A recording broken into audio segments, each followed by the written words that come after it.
It was a typical evening on a quiet suburb.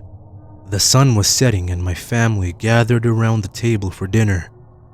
Just some homemade pasta and some wine. The night went off without a hitch. Our whole family was gathered around and we were having one of those magical moments. Time went on. We had fun watching a movie in the living room, but eventually we all got tired and went to our rooms to sleep. Me and my brother shared a room at the time, and we went in to play some video games while the rest of my family went to bed. Hours passed and we didn't even notice it, but when we finally saw it was 2:30 in the morning, we decided to hit the bed. But as we were about to lay down, we heard a blood-curdling scream. It was our older sister's. We ran out of the room to check up on her and saw her running out of the bathroom. The whole house had been woken up by that point, and we all rushed towards her. She exclaimed in horror that as she went to use the bathroom, while she was sitting down in the toilet, she noticed that the shower curtain seemed to move a little. Out of curiosity, she pulled the curtain and saw a complete stranger was peeking at her from there the whole time. Me, my brother, and my dad went into the bathroom to check it out, but no one was there. We immediately called the police, and after learning about the absolute gravity of the whole situation, a search party was deployed. Police arrived at our house in less than an hour and began to search through the house thoroughly. We made sure to lock each and every door or window before the police arrived and gathered together in our parents' bedroom. After a long and thorough search, no trace of that unidentified man was ever found. The police told us if something happens, we can always call them over again, and then they left. In an effort to stay optimistic, we convinced our sister that, it was late at night, you woke up from your sleep, you're probably seeing things. We all concurred, but it was obvious from the absolute horror on her face that she wasn't going to dismiss this incident as a hallucination. Some of us went to sleep, some of us didn't, but the next day we didn't talk much about it. We wanted to maintain a positive vibe.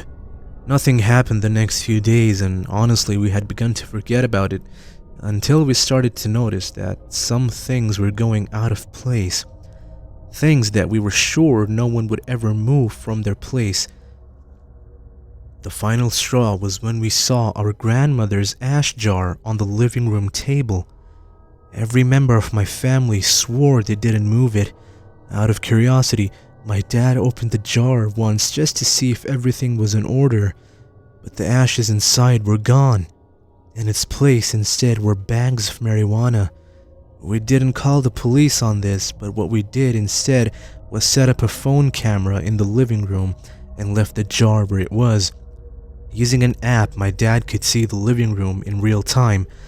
Later that night, when we all went to bed, we were woken up yet again, but this time by the sound of police sirens right outside our home.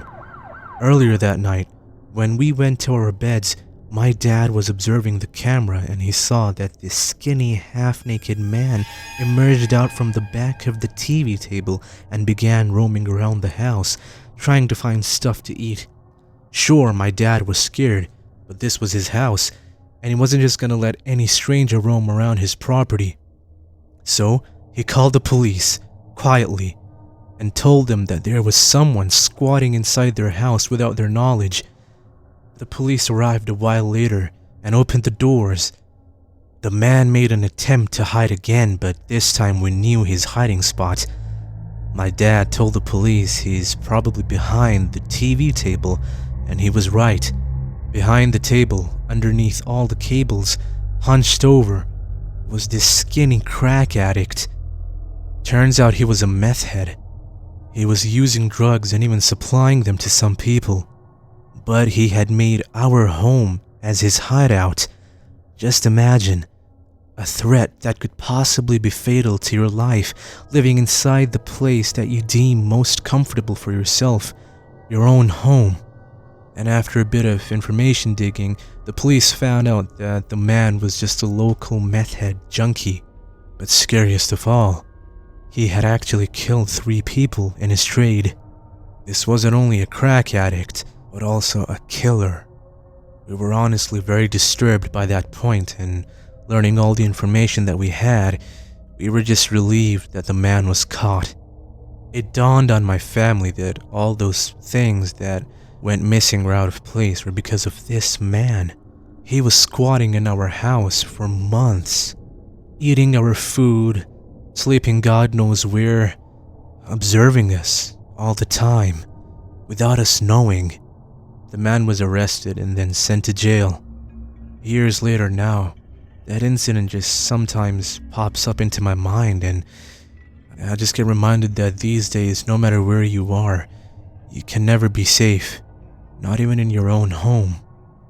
It's just a terrifying thought knowing that someone was able to hide in your home without you knowing.